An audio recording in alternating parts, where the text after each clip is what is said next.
All right, hello everyone. Here we're back for another Golf Clash tutorial video here. And what I like to do on this one is hopefully a sniper shot. Sniper 7 is going to be my minimum here. Guardian is going to be a minimum of a 2.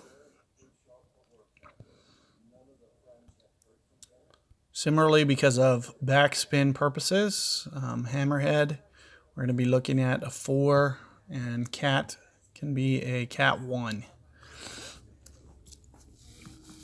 So we should still be okay there with that situation. So let's talk a little bit about the shot. This is kind of my number one go-to shot for the second tee deck. It's pretty much no exception to this.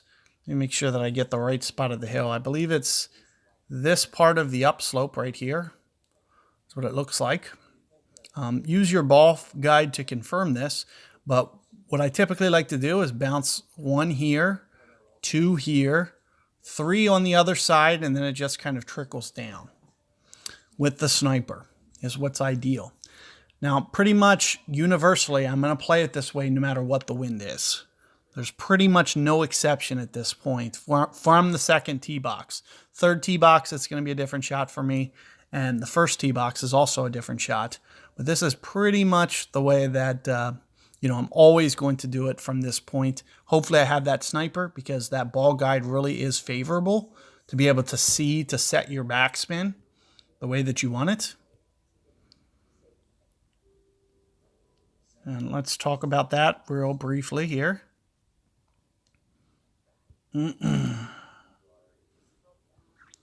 So in terms of my backspin, I do believe that it's relatively close to 4 bars that I usually use of backspin.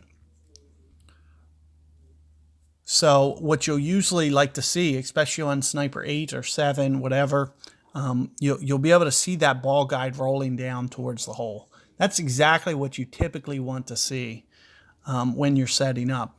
However, when you get into the tailwind situation, you might need to start to crank this up just a tiny bit. And with a Sniper 7, you might not quite have the capability 4 1/4 to 4 1/2 right here. And you might not have, the capability to quite get it that much, which means you can just kind of alter the landing zone. If you land just a little bit more short, then it'll still usually kind of trickle along there. But as you get up to a Sniper 8, you can easily put on, 4.5 to 4.7 as necessary.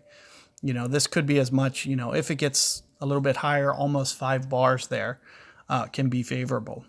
And with a headwind, you're kind of going to do the opposite. Sometimes I use a little bit closer to 3. Sometimes it's 3.5. It just depends on how big it gets. So if my normal case is 4, sometimes I might use 3.75 on these cases. But if, the headwind gets up to like a normal toward 10, double digits, then we're talking, kind of right around 3 bars should kind of replicate this rollout more or less, as long as it stays small. And now if you get a wind that's, 15 miles per hour, you might need to do 2.5.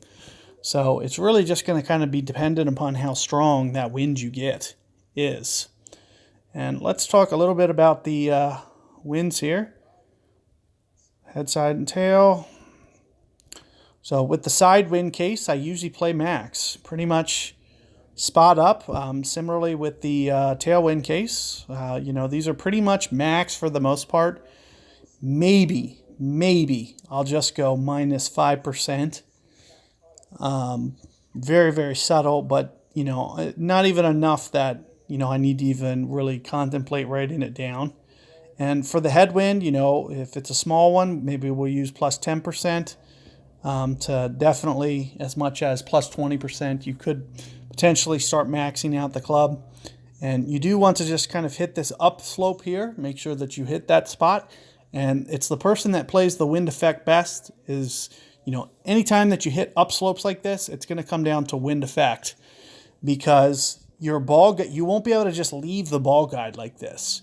You need to either do some kind of curl method or you need to do some kind of ball guide offsetting to be able to predict how much you'll need to adjust in certain winds. So for instance, if, they gave me a wind like this and it's a headwind, then I might need to have the ball guide going like this, for instance, going through the hole past towards the left in order to actually get it to run out like this.